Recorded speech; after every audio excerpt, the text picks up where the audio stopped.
Boa noite, pessoal. De novo, agradecer à equipe do GEL, Alexandre, a Helena, Otávio, pelo convite da gente dar um pouquinho a sequência da nossa discussão.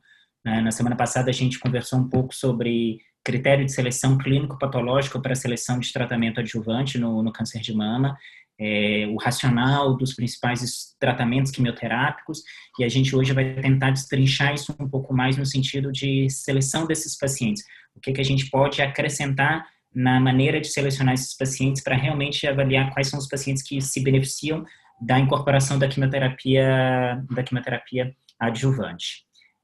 Como eu falei para vocês na semana passada, na ausência de alguma ferramenta melhor, a gente acaba utilizando muitos fatores tumorais e fatores do paciente na análise de escolha de tratamento, né? Se a gente vai fazer ou não quimioterapia. E para isso a gente vai avaliar basicamente fatores do tumor, como tipo histológico, estadiamento clínico dessa lesão, quais são as características do fenótipo da doença, qual que é o perfil imunistoquímico, grau, se existem fatores de mau prognóstico, como invasão linfática.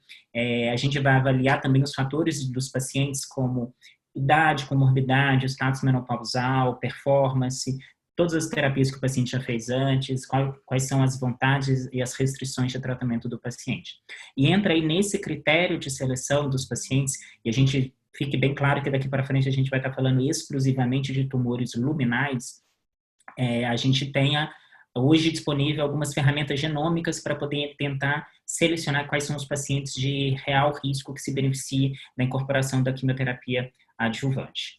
Então, quando a gente avalia um gráfico padrão, e isso é um estudo bem antigo, de 1989, em que ele avaliou o papel do CMF após cirurgia no câncer de mama, a gente tem, classicamente nos estudos, a gente costuma ver muito esses gráficos, né, onde a gente vê a linha pontilhada, que é o braço controle, a linha completa cheia, que é o braço tratamento, e a gente vê uma abertura das curvas mostrando aí um ganho significativo da incorporação da quimioterapia no tratamento dessa paciente aí, das pacientes do estudo em questão. A questão que a gente, quando olha para esse gráfico, na verdade, a gente tem que entender que existem 3 populações dentro desse estudo. Existe aquela população que, mesmo eu fazendo o tratamento adicional, essa paciente vai recair.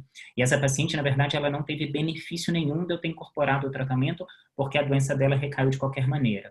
Existe aquele grupo de pacientes que iria recair se eu não tivesse feito o tratamento adjuvante, e com a incorporação da quimioterapia, essas pacientes passam a ter uma sobrevida maior, e é o grupo que a gente quer identificar quem são esses pacientes.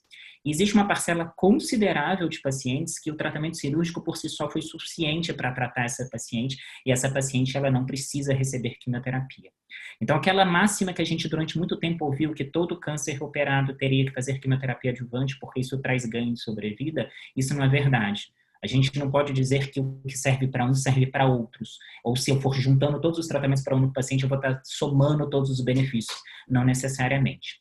A grande dificuldade, na verdade, é entender quem é esse paciente.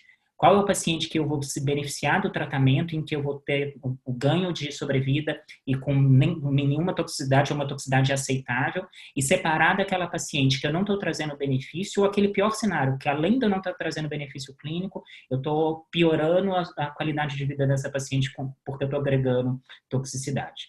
Então, o ponto-chave da questão é como individualizar esse tratamento e como selecionar o paciente para isso. Se a gente pudesse desenhar uma ferramenta ideal para que nos desse essa resposta, essa ferramenta ela teria que ter 2 papéis. Ela teria que mostrar quem eu posso evitar o tratamento, então a gente buscar marcadores prognósticos, e para aquela paciente que eu sei que precisa receber o tratamento, qual tratamento funciona melhor, porque aí eu vou estar selecionando os fatores preditivos de resposta. E quem veio para tentar nos responder e tirar nessas dúvidas, não que vai resolver todos os nossos problemas, se nos ajuda bastante nessa situação, é a incorporação das assinaturas genômicas. Elas têm a capacidade de selecionar os pacientes que realmente se beneficiam da quimioterapia adjuvante, daqueles que não se beneficiam, e dessa forma a gente vai reduzir supertratamento, a gente vai reduzir custos, a gente vai reduzir toxicidade, tanto emocional quanto toxicidade física, além da toxicidade financeira.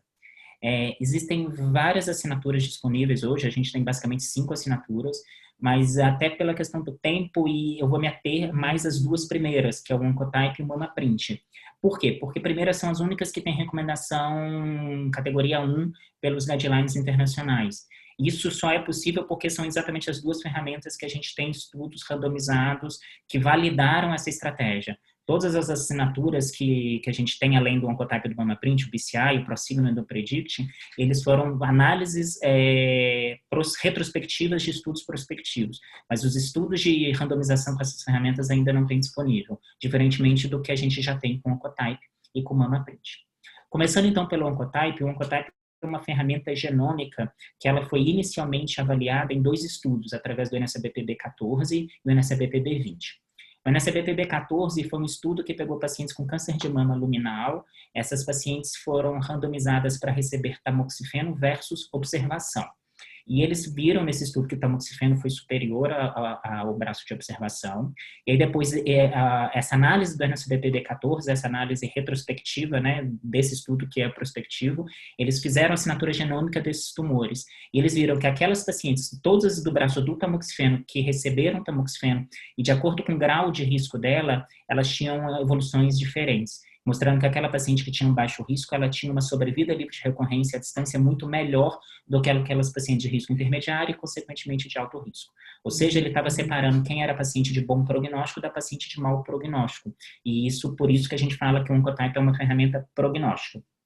E, ao mesmo tempo, essa ferramenta também foi validada no estudo NSABP-B20, que é mais ou menos o mesmo desenho, pacientes com câncer de mama luminal operadas, e aí elas foram randomizadas para receber quimioterapia seguida de tamoxifeno versus só tamoxifeno.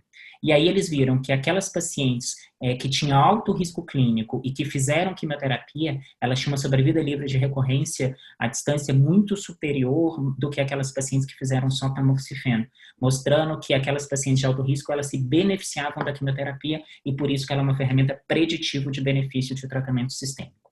Mas, como eu falei para vocês, o que tornou essa ferramenta validada, principalmente, foi um estudo prospectivo randomizado de fase 3, que é o estudo TAYLOR-X. Esse estudo, eles pegaram pacientes com câncer de mama luminal, pelo desenho do estudo eram pacientes de 18 até 75 anos, com tumor até 5 centímetros, axila negativa.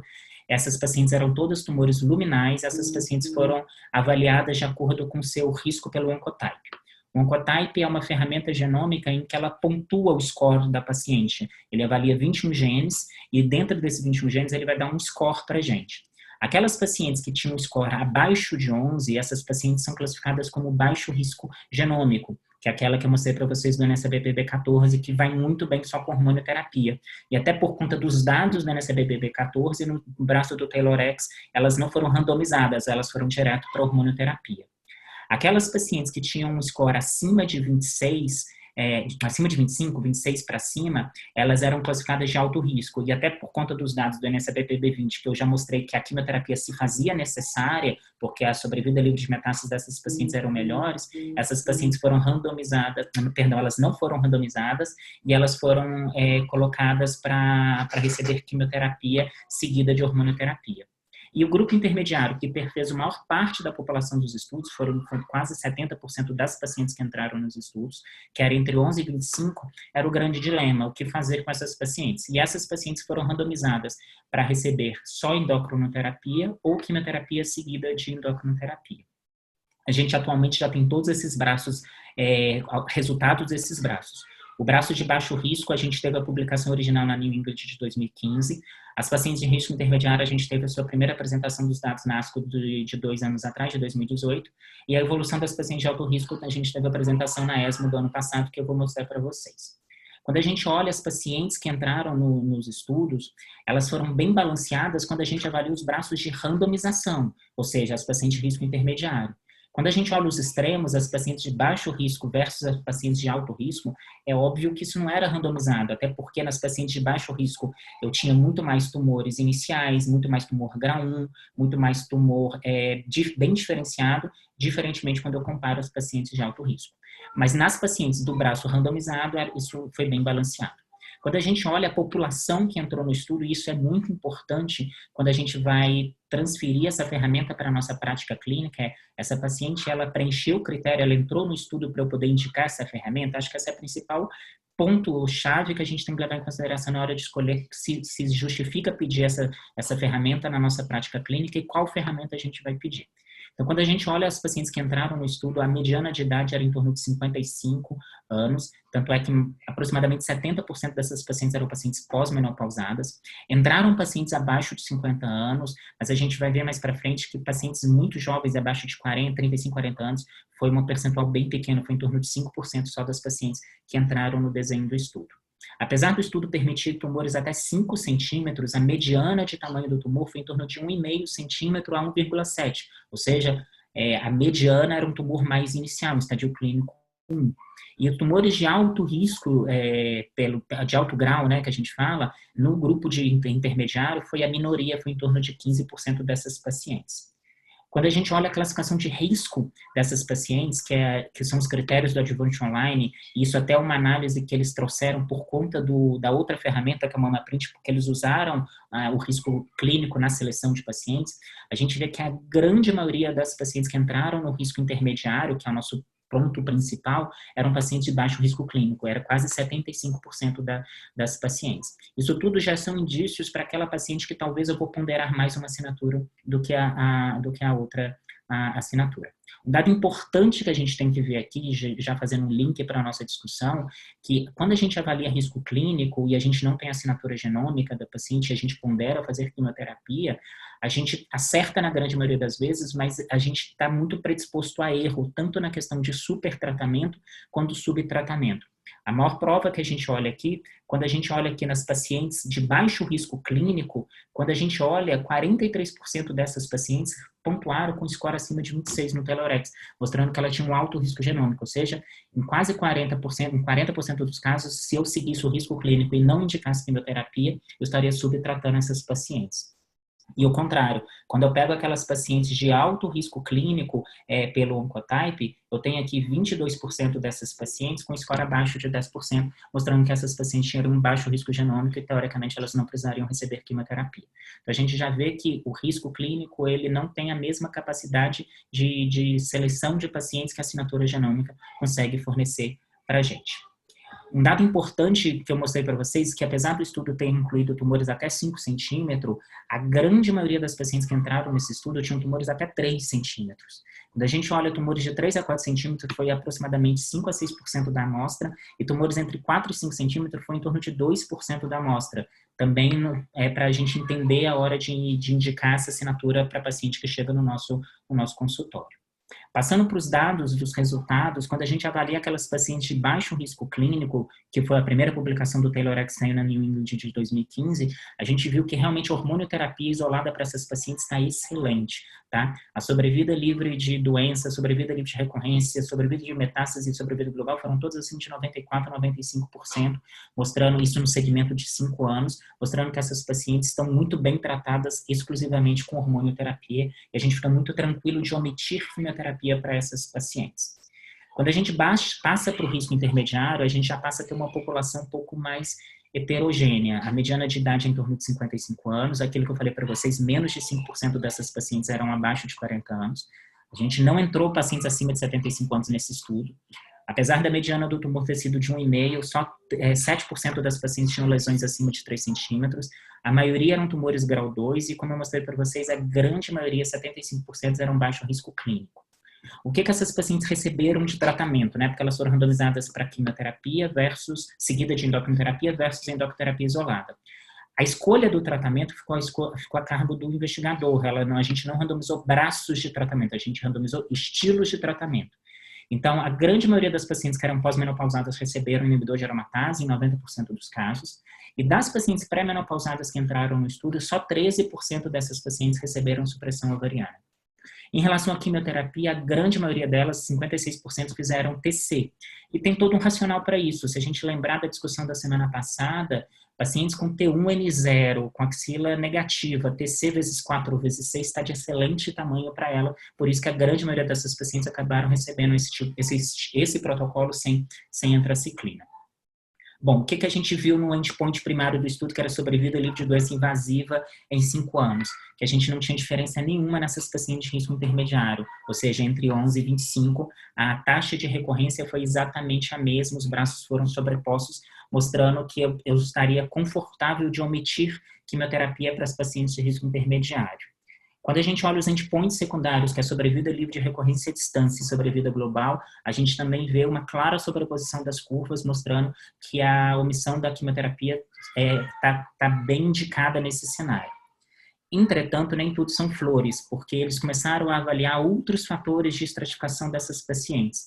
E eles viram que naquelas pacientes de risco intermediário, ou seja, com score entre 11 e 25, e com idade abaixo de 50 anos e acima de 50 anos, esse comportamento ele não foi tão semelhante assim. Quando a gente olha aqui aquelas pacientes acima de 50 anos, a gente compara aqui a curva dos pacientes que fizeram químio com hormônio versus só hormonioterapia, e a gente está aqui avaliando, migrando do score 11 para 25, a gente vê que essa curva ela mantém praticamente paralelo o tempo inteiro, mostrando que o ganho absoluto da quimioterapia foi menos de 1%. Ou seja, essas pacientes com score intermediário acima de 50 anos, a gente fica realmente muito tranquilo em omitir quimioterapia.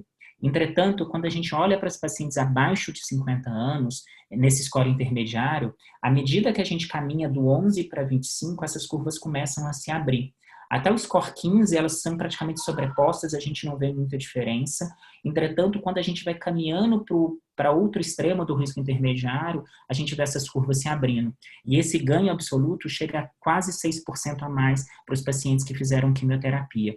E 6% a mais de ganho absoluto é algo significante. A gente não pode falar que isso não trouxe benefício para essas pacientes. A gente transformando esse mesmo gráfico agora em colunas, fica mais fácil para a gente visualizar isso. Então, aqui mostrando a sobrevida livre de metástases à distância, no segmento, agora a gente já está falando de 9 anos, essa publicação do risco intermediário já foi com 9 anos. A gente tem aqui mostrando que essas pacientes com hormonioterapia no risco baixo, elas foram muito bem, mesmo no segmento mais longo. Aquelas pacientes com score entre 11 e 15, quimioterapia e hormonioterapia, a gente viu praticamente que não teve diferença. Aquelas pacientes com score entre 16 e 20, a gente vê um ganho a favor da quimioterapia, mas um ganho discreto de 1,6%. Entretanto, quando a gente vai para aquelas pacientes com score entre 21 e 25, abaixo de 50 anos, aí a gente já vê um afastamento das colunas, mostrando um ganho mais importante da quimioterapia para essas pacientes com ganho absoluto de 6,5%. E quando a gente vê aquelas pacientes de alto risco, a gente vê que é a coluna que vai pior mesmo, ou seja, essas pacientes elas são realmente de um risco elevado, porque mesmo você fazendo o melhor tratamento possível, que é a quimioterapia, a hormonioterapia, essas pacientes ainda recaem mais do que todos os braços anteriores. Quando a gente avalia os outros braços, principalmente agora as pacientes de baixo risco, em 9 anos a gente viu que só 3% dessas pacientes recidivaram com hormonioterapia, ou seja, está confirmado que a hormonioterapia para essas pacientes é excelente. E quando a gente olha aquelas pacientes de alto risco, como eu mostrei para vocês, 13% dessas pacientes em 9 anos ainda recaindo, mostrando que essas pacientes têm um prognóstico pior e que a gente provavelmente ainda vai ter que melhorar o tratamento dessas pacientes ao longo do tempo. Quando a publicação da ASCO aconteceu em 2018, a gente montou mais ou menos um algoritmo assim. Então, toda aquela paciente com tumor até 5 centímetros, e aí eu coloco as minhas ressalvas para tumores próximo de 5 centímetros, eu acho que talvez não seja a melhor assinatura para elas, que sejam tumores luminais, a gente definiu. Se ela era acima de 50 anos, qualquer score abaixo de 25, essa paciente iria só para hormonioterapia isolada, e se essa score fosse acima de 25, a gente faria quimioterapia seguido de hormônio. Agora, se essa paciente tivesse menos de 50 anos, era um pouquinho diferente. O score abaixo de 15, a gente sabia que a gente poderia fazer só hormônio para ela. Aquelas pacientes com score acima de 25, que é alto risco clínico, não tem dúvida nenhuma da necessidade de químio. E o score entre 15 e 25, a gente iria individualizar a indicação de quimioterapia para essas pacientes, principalmente para aquelas pacientes com score entre 21 e 25, onde esse risco vai se tornando um pouco maior e o benefício da quimioterapia vai se tornando maior. Acho que a principal mensagem que a gente tem que ter do TAILORx, apesar desses pontos de corte, isso não é uma variável dicotômica ou bem categorizada, é uma variável contínua. E óbvio que quanto maior é o score dessa paciente, maior é o risco, e como a gente discutiu na reunião passada, quanto maior o risco, consequentemente maior o ganho que a quimioterapia vai trazer, absoluto que a quimioterapia vai trazer para aquele paciente. Entretanto, as coisas não são tão simples assim, a gente sempre pode dificultar em oncologia. Então, na ASCO do ano seguinte, eles trouxeram uma atualização dos dados incorporando o risco clínico na análise dessas pacientes. Porque quando a gente vai ver no MammaPrint, o MammaPrint ele leva em consideração o risco genômico, mas ele também leva em consideração o risco clínico. Em contrapartida, no Oncotype, essa análise não tinha sido feita. Então, eles trouxeram uma análise secundária, que era uma análise planejada, em que eles avaliaram a incorporação do risco para essas pacientes. E o critério era o critério do adjuvante online. Entretanto, o adjuvante online ele saiu do ar e a gente não tem mais disponível, então a gente tem uma tabela que reproduz o que o adjuvante online mostrava para a gente. Agora, eu não vou me ater ao N1, tá, gente? Porque, lembrando que o Taylorex não entrou em pacientes com axila positiva, então, para a gente, essa coluna agora essa parte da tabela não nos interessa. Mas, pensando no N0, a gente tem a regra do 1, 2, 3, 3, 2, 1. Acho que é a melhor regra para guardar. O que é isso? Qualquer tumor grau 1, para ele ser considerado alto risco, ele tem que ser acima de 3 centímetros. Qualquer tumor grau 2, para ele ser considerado alto risco, ele tem que ser acima de 2 centímetros. E qualquer tumor grau 3, para ser considerado alto risco, ele tem que ser acima de 1 centímetro. Então, à medida que você sobe o grau, você diminui o tamanho do tumor para essa paciente ser considerado alto risco. Tudo que for diferente disso, essa paciente é baixo risco clínico. Tá? De novo, não vou entrar no N1 agora para não confundir, porque isso no Taylorex não foi avaliado. Então, o que eles mostraram para a gente? Isso a gente já sabia da ASCO de 2018. Se a paciente tinha um risco intermediário e ela tinha menos de 50 anos, e a gente agora vai falar só de abaixo de 50 anos, porque acima de 50 anos eu mostrei para vocês que não tem muita diferença. Aquelas pacientes que tinham score entre 16 e 20, eu mostrei para vocês um ganho absoluto de 1,6% com a quimioterapia. E naquelas pacientes com um score entre 21 e 25, um ganho absoluto da quimioterapia de 6,5%. E aí eles incorporaram o risco clínico para essas pacientes. E aí a gente viu que essa paciente, se ela tinha um score entre 16 e 20, mas o risco clínico dela era baixo, por exemplo, ela tinha um tumor grau 1 de 2 centímetros, essa paciente classificada de baixo risco clínico, a incorporação da quimioterapia, na verdade, não trouxe benefício nenhum para ela, e talvez seja o subgrupo que a gente fique mais confortável de realmente contraindicar a quimioterapia, mesmo sendo um risco intermediário entre 16 e 20 e uma paciente abaixo de 50 anos. Entretanto, esse mesmo subgrupo que a gente tinha visto um ganho de 1,6, que a gente falava assim, não, talvez nem precise fazer quimioterapia, quando essa paciente ela chega com alto risco clínico, o ganho absoluto da quimioterapia foi de 6,5%, que era o mesmo que a gente tinha visto entre 21 e 25. Mostrando que talvez para essas pacientes a indicação de quimioterapia ela precise ser mais abalizada e mais discutida. Quando eu vou para o score de 21 e 25, o ganho absoluto sem avaliação de risco, que era 6,5%, quando eu incorporo o risco clínico, ele se mantém da mesma forma no baixo risco clínico, ele chega quase a 9% naquelas pacientes de alto risco, mostrando que o impacto da quimioterapia para essas pacientes é ainda mais importante. É uma análise totalmente passível de críticas, porque é uma análise exploratória, é um endpoint secundário, a gente não tem um poder estatístico tão refinado para poder falar que isso muda a prática clínica, e até por isso que a gente vê alguns colegas seguindo essa análise na prática clínica, outros nem tanto, eles acham que isso é extrapolação demais, mas a gente tem que lembrar que esses dados foram apresentados. O Sparano, que apresentou esses dados na ASCO do ano passado, ele ainda foi mais longe. Isso é só para mostrar que o subgrupo que talvez a gente tenha mais tranquilidade de omitir quimioterapia. Então, o Sparano, quando apresentou esses dados, ele ainda foi mais longe. O que ele mostrou, além disso, que o principal ganho de sobrevida livre de doença e sobrevida livre de recorrência à distância foi principalmente naquelas pacientes mais próximas da pós-menopausa, ou seja, pacientes perimenopausadas e que fizeram quimioterapia e provavelmente entraram em amenorreia e entraram em supressão ovariana, foram as pacientes que realmente se beneficiaram dessa estratégia. Então, a gente olha aí nos gráficos da paciente abaixo de 40 anos, a incorporação da quimioterapia, por essa análise, não trouxe benefício. Tanto é que na apresentação ele coloca isso, que para essas pacientes em que você tem um risco intermediário, em que quando você incorpora o risco clínico, ela teria um benefício de quimioterapia, talvez o benefício de quimioterapia para essas pacientes não tenha sido pelo efeito citotóxico da quimioterapia, e sim pelo efeito de supressão ovariana que a gente induziu para essas pacientes. Inclusive, ele coloca aqui a supressão ovariana com inibidor de aromatase como uma opção de tratamento à quimioterapia para essas pacientes.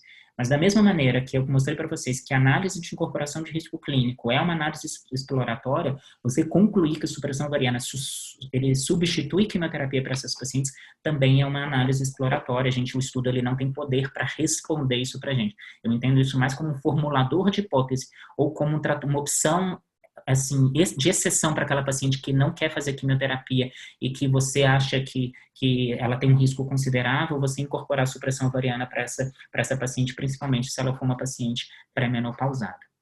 Bom, então, se eu fosse transformar aquele fluxograma que eu fiz no começo, o que a gente teria agora seria isso. Paciente abaixo de 10, a gente não faz nenhuma quimioterapia. Paciente com score abaixo de 15, também nenhuma quimioterapia. A paciente com score entre 16 e 20, se ela é acima de 50 anos, eu não preciso fazer quimio. E se ela é abaixo de 50 anos, eu vou avaliar o risco clínico dela e discutir com a paciente esses números. Lembrando, né, como eu falei para vocês, é uma amostra pequena de pacientes. Quando é um score de 21 e 25, mesmo ela estando acima de 50 anos, a gente não tem benefício de ofertar quimioterapia. E quando essa paciente tem abaixo de 50 anos, o ganho da quimioterapia ele já se torna um pouco mais expressivo, independente do risco clínico. E para aquelas pacientes com score acima de 26, não tem dúvida nenhuma, independente da idade, essas pacientes se beneficiam da incorporação da quimioterapia. A gente teve a apresentação dos dados do TAYLORx na ESMO do ano passado, das pacientes de alto risco clínico. Lembrando que essas pacientes, elas não foram randomizadas, todas elas foram direto para a quimioterapia, seguida de hormonioterapia. O que esse estudo mostrou para a gente? Que em 5 anos, a gente tinha 88% das pacientes livres de doença invasiva. Em 9 anos, e aqui é mais estimado, porque a gente não tem um tempo de segmento tão longo dessas pacientes, 76% dessas pacientes livres de doença invasiva em 9 anos de segmento. Numericamente, essas pacientes foram muito melhor do que as pacientes que não fizeram quimioterapia, reforçando o impacto da quimioterapia para essas pacientes. Lembrando que, como a gente não tinha um braço sem químio nesse estudo, essa análise que a gente está fazendo, ele está pegando o braço do NSPB20. Para lembrar, o NSPB20 foi aquele estudo que eu mostrei para vocês que validou o papel prognóstico, preditivo, da quimioterapia, do Oncotype, para avaliar o benefício da quimioterapia nas pacientes de alto risco. Então, como no NSPB20 tinha paciente de alto risco que só fez tamoxifeno, então ele pegou os dados dessas pacientes para poder fazer uma análise comparativa com o que a gente tem do TAYLORx. Então, aqui a gente está comparando 2 estudos diferentes, mas o objetivo aqui é só deixar claro que a incorporação da quimioterapia faz toda a diferença para essas pacientes, e mesmo assim são pacientes de alto risco de recorrência no segmento mais longo. Quando a gente avalia o impacto da quimioterapia, por que tipo de quimioterapia que essas pacientes receberam, tanto em relação de recorrência à doença à distância, quanto em relação à recorrência de doença invasiva, a gente vê que as curvas são quase que todas sobrepostas. O único protocolo que vai um pouco pior, numericamente, é o CMF, quando a gente vê comparado com os protocolos TC, antraciclina sem taxana, antraciclina com taxana. Só que é muito importante a gente entender aqui que eu não estou falando que essas pacientes de alto risco a gente pode fazer só TC para ela, ou que TC é equivalente a CT, ou seja, aquela discussão de antraciclina foi à toa. Porque a gente tem que lembrar que elas não foram randomizadas para receber qual braço de quimioterapia. Isso aqui era a escolha do investigador. Então, como eu tinha muito mais pacientes com estágio clínico inicial, a maioria das pacientes que entraram no estudo do Oncotype do TAYLORx eram T1N0, mesmo ela sendo alto risco genômico, por ela ter fatores clínicos de doença inicial, a gente estava muito tranquilo de oferecer TC para essas pacientes. Então, quando eu faço essa análise do tipo de quimioterapia, o que a gente quer deixar claro não é porque a paciente tem um Oncotype de 30, 40, 50, que eu tenho que fazer mais quimioterapia para essa paciente, que eu tenho que fazer antraciclina para ela. Porque, na verdade, esses estudos de indecisão de quimioterapia, eles não levaram em consideração do Oncotype. Na verdade, o único estudo que fez essa análise, e a gente mostrou na semana passada, foi o Plan-B, que ele selecionou pacientes com score acima de 11. Mas ele escolheu um score acima de 11. Eu tinha uma parcela de pacientes aí com risco intermediário que nem precisaria ter recebido quimioterapia, quanto mais antraciclina. Então, a mensagem principal é que essa análise das pacientes de alto risco, ela não tem poder para mostrar para a gente qual protocolo de quimioterapia ele é melhor. Ele só me fala que eu preciso fazer quimioterapia. Bom, uma pergunta que a gente sempre se fez em relação ao ponto de corte. Quando o Oncotype foi feito, o ponto de corte, principalmente tanto do baixo risco, risco intermediário e alto risco, eram pontos mais altos. E quando o estudo do TAYLORx foi desenhado, eles baixaram o ponto de corte para o valor mínimo do intervalo de confiança, porque eles queriam melhorar a sensibilidade e a especificidade do teste. Então, a gente ficou um hiato aí, porque a gente tem uns estudos prognósticos que mostram, os estudos anteriores, os prognósticos preditivos, o NSBPB20, o NSBPB14, que eles usaram o ponto de corte de 31. E o estudo do TAYLORx, ele mostrou aquelas pacientes com ponto de corte de 26. E a dúvida é, será que essas pacientes se comportariam diferente? Será que se eu não usasse 31 e colocasse as pacientes com score de 26 a 30, elas como intermediário, elas não iriam tão bem com hormonioterapia sem precisar de quimioterapia? Devido à ausência dessa resposta, o grupo do próprio Tusparano, ele fez uma análise retrospectiva, pegando os dados do National Cancer Database, em que eles pegaram pacientes com câncer de mama, com score acima de 26, e eles dividiram essas pacientes entre 26 e 30 e acima de 31. É uma coorte desse estudo, e o que esse estudo mostrou para a gente é que, quando olha aqui o gráfico da esquerda da tela, as pacientes com recorrência score de 26 a 30, ou seja, aquelas pacientes de alto risco, mas levando em consideração o cutoff do TAYLORx, quando eu faço quimioterapia para ela, e comparado com essa mesma paciente que eu não faço quimioterapia, a gente teve um ganho significativo na sobrevida global a favor de quem fez quimioterapia. A gente tem uma redução no risco de morte na ordem de 30%, mostrando que mesmo aquelas pacientes entre 25 e 30, eu tenho que ofertar quimioterapia. Então, aquela dúvida assim, será que eu poderia ter tratado ela com hormônio, já que eles mudaram o ponto de corte? Esse estudo mostra que não, que essas pacientes realmente se beneficiam da quimioterapia. E quando eu olho o gráfico da direita e eu comparo a evolução das pacientes entre 26 e 30 e aquela acima de 31, e aqui todo mundo recebeu quimioterapia, então eu não tenho viés do tipo de tratamento, eu vi que aquelas pacientes que tinham score acima de 31, elas tiveram maior risco de morte num follow-up de 5 anos, quando comparado com aquelas pacientes com score de 26 a 30. Reforçando aquele princípio que eu mostrei para vocês, que a variável, o recurrence score, é uma variável contínua. Então, obviamente, aquela paciente com recurrence score de 70, ela vai ter um prognóstico pior do que a paciente que tem um recurrence score de 40, que provavelmente é pior do que aquela paciente que tem um recurrence score de 28 ou 29. Então, a gente sabe que isso é impactante no risco dessa paciente, mas a gente continua tratando todas com a mesma estratégia de tratamento, que é a quimioterapia seguida de hormonioterapia. Passando agora para o MamaPrint, o MamaPrint ele é uma assinatura genômica que, diferentemente do Oncotype, ele é uma assinatura exclusivamente prognóstica. A análise dos dados do MamaPrint em estudos prospectivos, ele separou as pacientes em alto risco e baixo risco, então isso já é outra diferença do MamaPrint, ele é uma assinatura dicotômica, ele só classifica em alto e baixo risco, e nessa análise ele mostrou que em todas as pacientes, independente de ser axila negativa ou axila positiva, e aqui a axila positiva é 3 linfonodos, a gente está falando de N1, quem tinha um MamaPrint de baixo risco genômico, elas tinham uma evolução muito mais favorável do que aquelas pacientes de alto risco genômico. Isso é uma análise retrospectiva, então a gente teve um estudo para validar prospectivamente essa assinatura, que foi o estudo MINDACT. O estudo MINDACT, ele pegou pacientes com câncer de mama de 18 a 70 anos, mas ele se diferenciou do Oncotype, do estudo do TAYLORx, em algumas coisas. Primeiro ponto é a população de estudo. Aqui entraram tumores mais localmente avançados do que no TAYLORx. Então, o estudo permitia tumores T1, T2 e T3, e eles permitiam axila negativa, mas também axila positivas, desde que fosse de 1 a 3 linfonodos positivos. O estudo ele também incorporou tumores HER2 positivo e triplo negativo.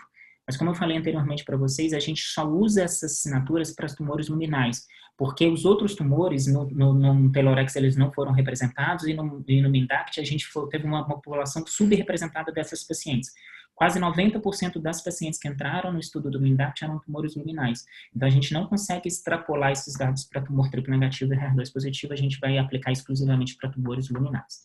O que o estudo do MINDACT fez? Eles pegaram as pacientes com câncer de mama alteradas upfront e eles randomizaram essas pacientes de acordo com... Eles avaliaram, o risco clínico e genômico dessa paciente. O risco clínico é aquela tabela que eu mostrei para vocês, que eu vou voltar ali daqui a pouquinho para a gente ver a questão da avaliação da paciente N1. E o que eles fizeram? Aquelas pacientes que tinham risco concordantes, elas não foram randomizadas. O que é isso? Aquela paciente que tinha baixo risco clínico e ela também tinha baixo risco genômico, ou seja, eu concordei nos riscos, mas num risco de baixo risco, essas pacientes não receberam quimioterapia, elas foram exclusivamente para hormonioterapia, falando aí das pacientes com tumores luminais. As pacientes que eram concordantes de risco, mas no alto risco, ou seja, elas eram alto risco clínico e genômico, essas pacientes todas foram para quimioterapia e depois seguiram para hormonioterapia nos tumores luminais. E aquelas pacientes que eram discordantes, elas sim foram randomizadas. Então, aquelas pacientes que tinham risco clínico baixo, mas eram alto risco genômico, ou a paciente que tinha um alto risco clínico e veio com uma assinatura de baixo risco genômico, aí sim elas foram randomizadas para receber ou não quimioterapia. E esse braço de alto risco clínico e baixo risco genômico é o principal braço do estudo. O endpoint primário do estudo era avaliar como essas pacientes iam se comportar em relação à sobrevida livre de metástases à distância em 5 anos nas pacientes que não fizeram quimioterapia. e eles exigiam, para o estudo ser considerado positivo, que o número de pacientes livres de metástase à distância em 5 anos fosse acima de 92% para os pacientes que não fizeram QT, para esse estudo ser considerado positivo. Bom, essa é a tabela que a gente mostrou da classificação de risco, então a gente já mostrou da paciente N0, que também entrou nesse estudo, mas a paciente N1, como é que a gente classifica o risco dessa paciente? Aí a regra é do 1. A paciente N1, para ser considerada baixo risco, ela tem que ser estadio clínico 1, ou seja, ela tem que ser, ela tem que ser T1, ela tem que ter um tumor menor do que 2 centímetros e ser grau 1. Então, se eu tenho um tumor N1, grau 1, T1, ela é considerada baixo risco clínico. Qualquer coisa diferente disso, ela é alto risco. Ou seja, se ela tem um grau 2, não importa o T, ela vai ser alto risco. Se ela é um grau 3, não importa o T, ela vai ser um alto risco, porque ela é axila positiva. Bom, como que foram as pacientes que entraram nesse estudo? Quando a gente olha a população principal que entrou no estudo, eram pacientes entre 50 e 70 anos de idade. De novo, apesar do estudo ter permitido tumores acima de 5 centímetros, a maciça maioria dessas pacientes eram tumores até 5 centímetros, ou seja, era T1 e T2. Só 1% dessas pacientes, 1,2%, tinham tumores acima de 5 centímetros. Quando a gente olha, a maior parcela de pacientes que entraram nesse estudo eram pacientes grau 2. E apesar do estudo ter permitido axila positiva, isso foi um adendo que entrou depois no estudo, ele já estava em andamento. Então, quase 80% dessas pacientes eram N0. As pacientes que entraram para axila positiva depois, a grande maioria dessas que eram positivas era N1, com um linfonodo positivo, 4% eram 2 linfonodos positivos e só 2% dessas pacientes tinham 3 linfonodos positivos. Vamos ver quem foi subrepresentado nesse estudo. Pacientes abaixo de 35 anos foi menos de 2%, tumor acima de 5 centímetros foi 1,2%, e como eu falei para vocês, 3 linfonodos positivos foi 2,3%. Por que isso é importante? Como eu falei anteriormente, isso vai ser na hora de indicar uma assinatura genômica. Se chegar uma paciente no seu consultório com 30 anos de idade, com tumor de 8 centímetros, com 3 linfonodos positivos, eu nunca ofertaria assinatura genômica para essa paciente. Essa paciente ela tem um altíssimo risco, essa paciente precisa fazer quimioterapia. Por mais que você fale, não, mas ela preenche a escritura do critério do estudo do MINDACT. É uma paciente luminal com tumor T3N1. Tudo bem, mas quantas dessas pacientes realmente existiram dentro do estudo? Porque se eu já tenho pacientes jovens subrepresentada, tumor grande subrepresentada, axila mais positiva subrepresentada, imagina tudo isso numa única paciente. Então é difícil a gente extrapolar também demais para isso e ficar muito amarrado no desenho do estudo achando que essa paciente está bem representada. Porque provavelmente a gente vai estar subtratando essa paciente se a gente optar por omitir quimioterapia para ela. Pelo menos são os critérios que eu utilizo na minha prática na hora de indicar ou não uma assinatura genômica para paciente. Bom, em relação ao risco concordante, o estudo ele mostrou que hormonioterapia para os pacientes de baixo risco é excelente, a sobrevida livre de doença à distância, de metástase, sobrevida de doença, sobrevida global para essas pacientes foram todas acima de 90%, 95% ou 96%, e aquelas pacientes de alto risco clínico e genômico também mostraram que a quimioterapia ela se fazia necessária, porque elas precisaram fazer quimioterapia e hormonioterapia para elas conseguirem chegar aí numa sobrevida livre de metástase e sobrevida de doença na ordem de 85% a 90%. O que nos interessa são as pacientes do grupo discordante. E pela publicação do estudo, a gente mostrou que as pacientes de risco discordante a gente poderia omitir a quimioterapia. Quando a gente olha o principal grupo que nos interessa, que é aquelas pacientes que chegam no seu consultório, tem um tumor que a princípio você indicaria químio porque ela tem um alto risco clínico e ela tem um baixo risco genômico, quando a gente avaliou as pacientes que fizeram químio e não fizeram quimioterapia, no segmento dessas pacientes a gente viu um ganho absoluto a favor da quimioterapia só de 1,5%, mostrando que isso não foi estatisticamente significativo, tranquilizando-nos em relação à omissão de quimioterapia para essas pacientes.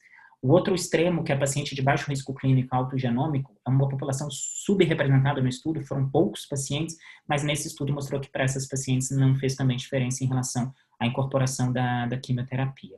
Um dado importante que a gente tem que levar em consideração, e esse talvez seja o principal calcanhar de Aquiles da assinatura do MammaPrint, é que quando ele avalia nesse subgrupo, que é o que mais nos interessa, que é o alto risco clínico e baixo genômico, quando a gente avalia a sobrevida livre de doença, que é o endpoint que a gente usa até muito mais do que a sobrevida livre de metástase à distância, a gente viu que o grupo que fez quimioterapia, ela teve 3% a mais.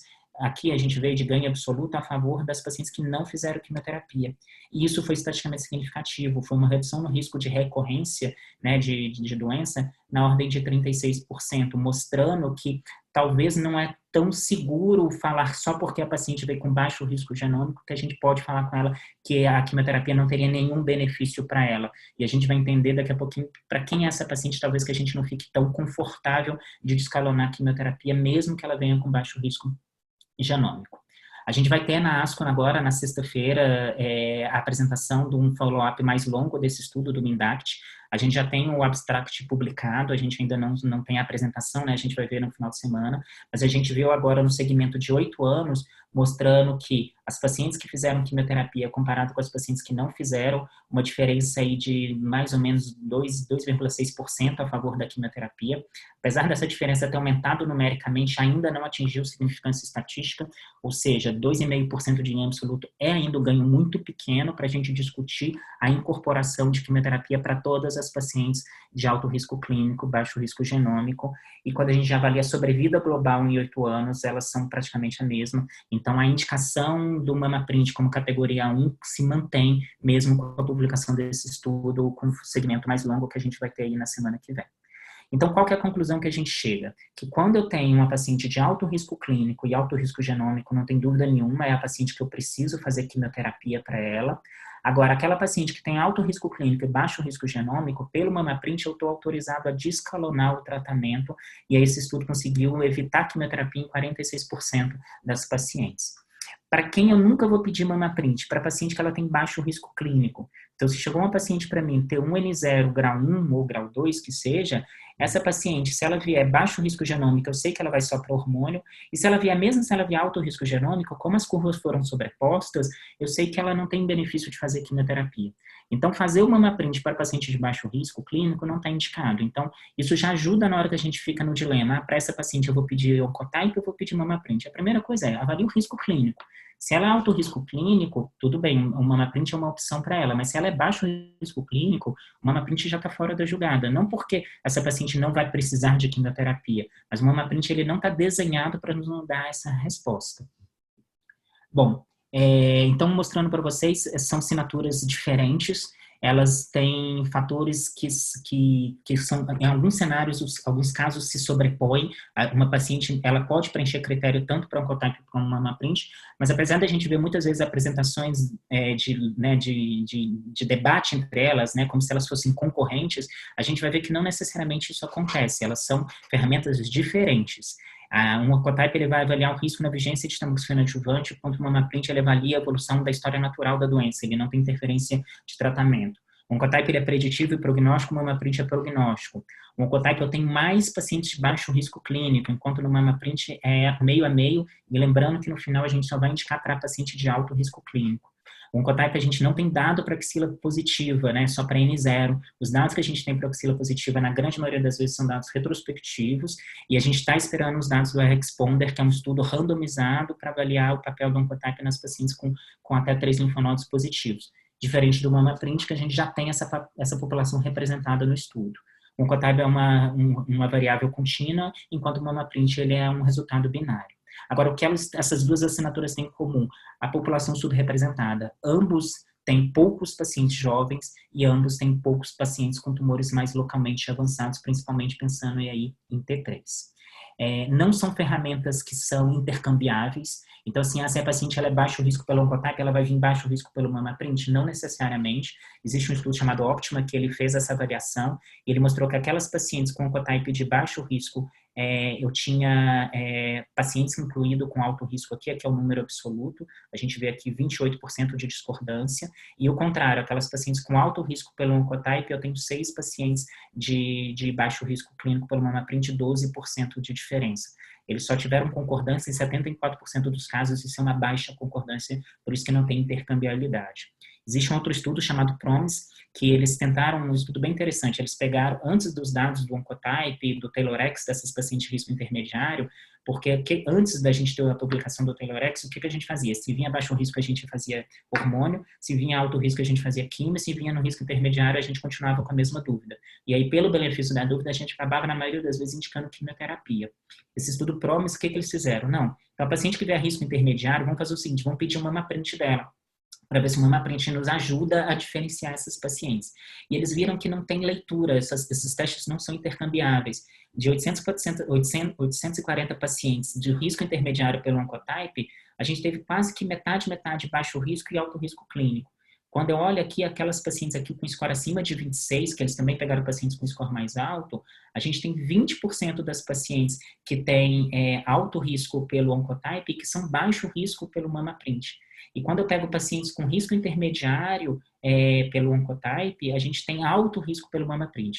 Ou seja, a mensagem principal é: não dá para intercambiar, não dá para, deu um ruim nesse aqui, deixa eu testar no outro. Ou, veio intermediário, eu estou na dúvida, eu vou fazer o MamaPrint. Então, a análise pré-clínica, pré-exame, ela é fundamental. Então, assim, o médico ele tem que realmente identificar qual a melhor assinatura para aquela paciente e escolher uma e seguir naquela. Não dá para a gente ficar mudando de assinatura no meio do caminho. A gente tem vários outros estudos mostrando isso para a gente, uma mudança de classificação de uma assinatura pela outra, aí variando de 6% a 33%, num estudo apresentado no Congresso da Universidade da Califórnia, apresentado no Congresso em Miami. Essa outra série, publicada na JCO de 2015, também mostrando uma discordância entre MamaPrint e Oncotype de 22% a 35% dos casos, reforçando que a gente não pode extrapolar de uma assinatura para outra. Uma discussão que eu falei para vocês das pacientes jovens sempre foi uma angústia muito grande para a gente do que fazer com essas pacientes.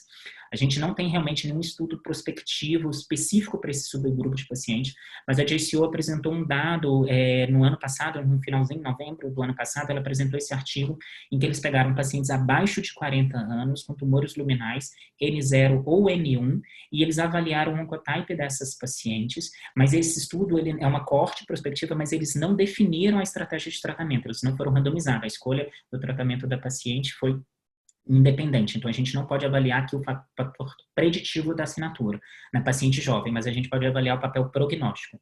E apesar dessas pacientes terem subrepresentadas nos estudos, o que a gente viu nessa publicação, que o Oncotype, pelo menos nessas pacientes, elas são prognósticas. Quando a gente olha a parte de cima da coluna, a gente está olhando o cutoff tradicional de 31, né, de 18 a 30, acima de 31, para baixo risco, risco intermediário e alto risco, respectivamente.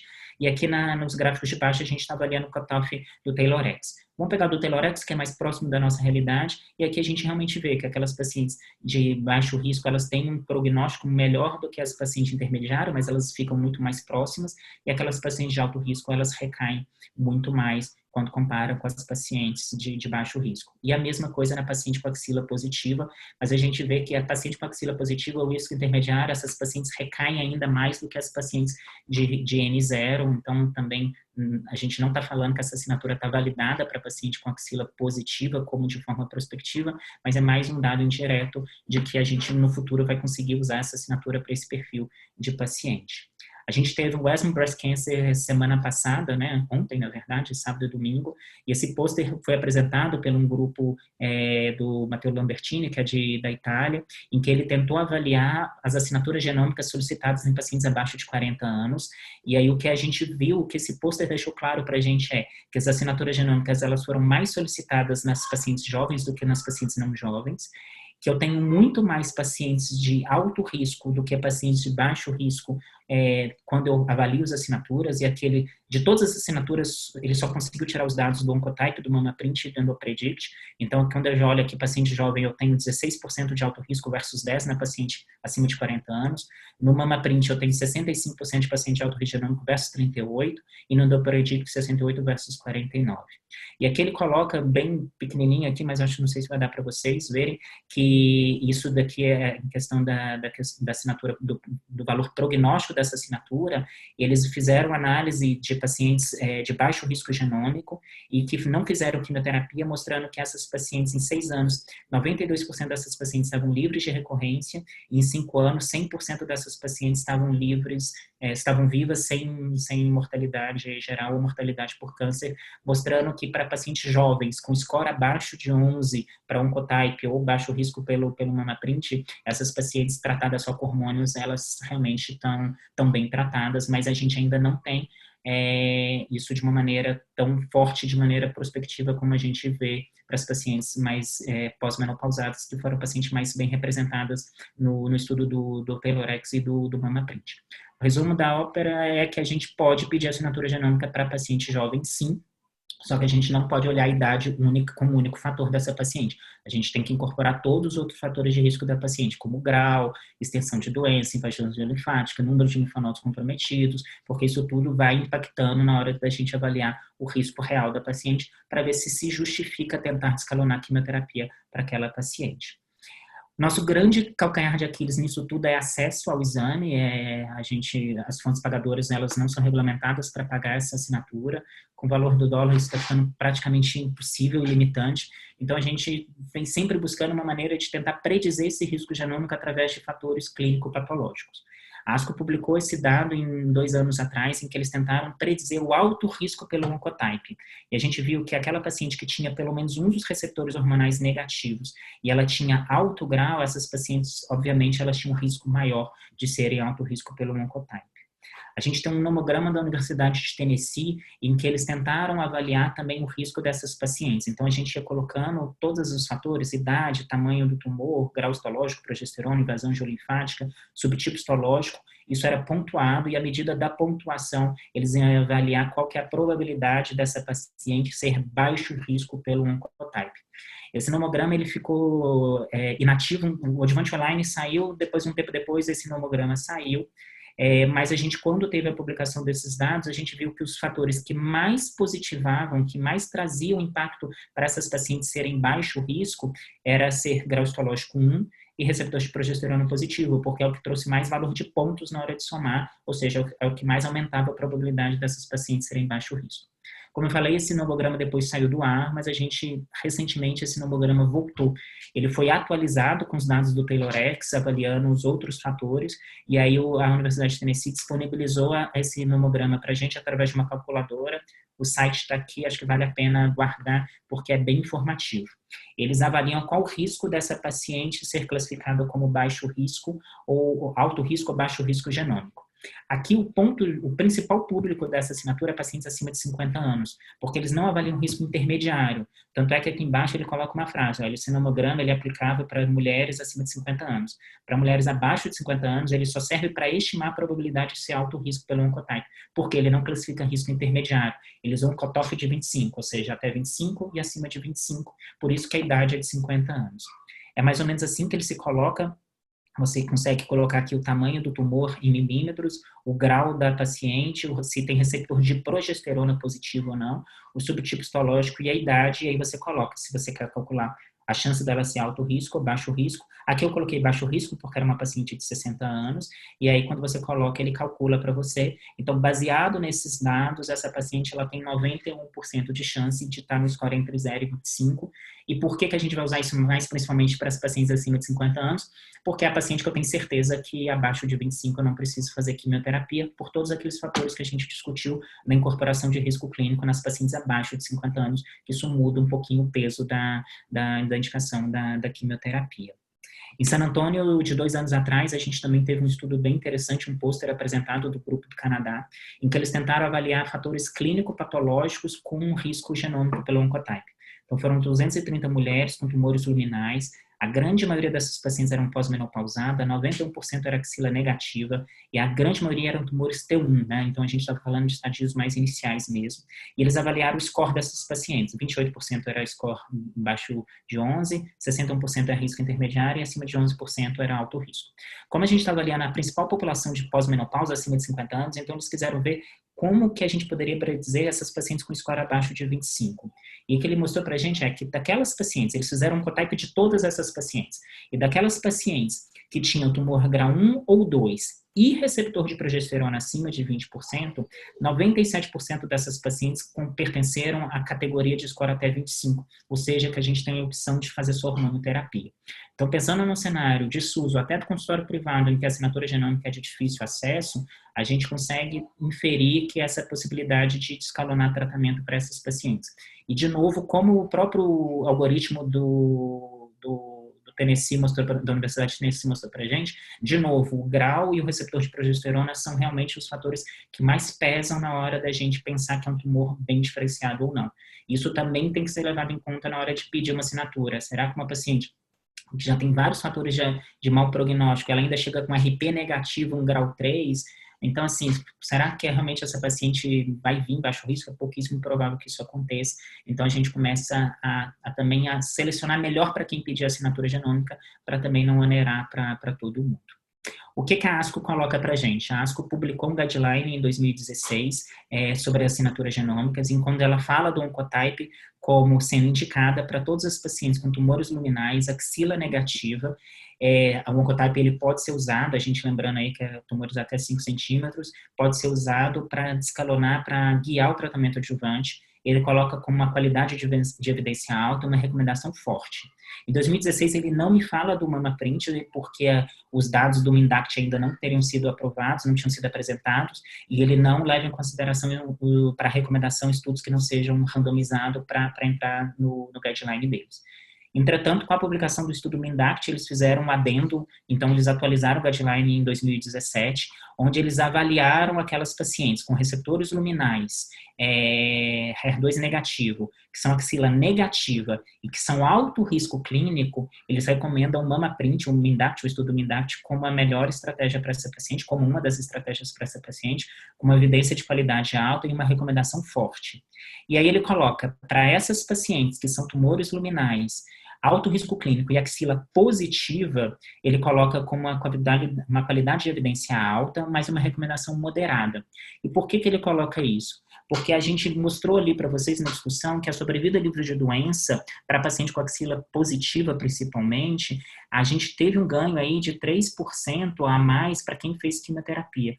Então, quando a gente avalia aquele dado de sobrevida livre de doença, que ele foi melhor no braço de quimioterapia do que no que não recebeu quimioterapia, e apesar de ser um endpoint secundário do estudo, ele entende que isso não pode, a gente não pode garantir que a quimioterapia não teria benefício para essa paciente. Tanto é que ele coloca isso na recomendação, que as pacientes devem ser informadas que o benefício da quimioterapia ele não pode ser totalmente descartado, principalmente naquelas pacientes com mais de um linfonodo envolvido. Então, o que eu quero, a mensagem principal disso é que o MamaPrint é uma excelente assinatura para as pacientes, para axila negativa, não tem dúvida nenhuma que é uma assinatura excelente. Para paciente com axila positiva, é o único que a gente tem dado prospectivo, mas a gente tem que ter cautela na hora de indicar essa assinatura genômica para pacientes com 2 ou 3 linfonodos positivos, porque são poucos representados no estudo, e mesmo assim pode ser que seja a paciente que mais vai se beneficiar da quimioterapia, e talvez seja aqueles 3% a mais de sobrevida livre de doença que a gente viu no estudo, foi exatamente pelo benefício que a quimioterapia se mostrou nessas pacientes. Então é isso, gente. Obrigado. Vamos para as perguntas aí.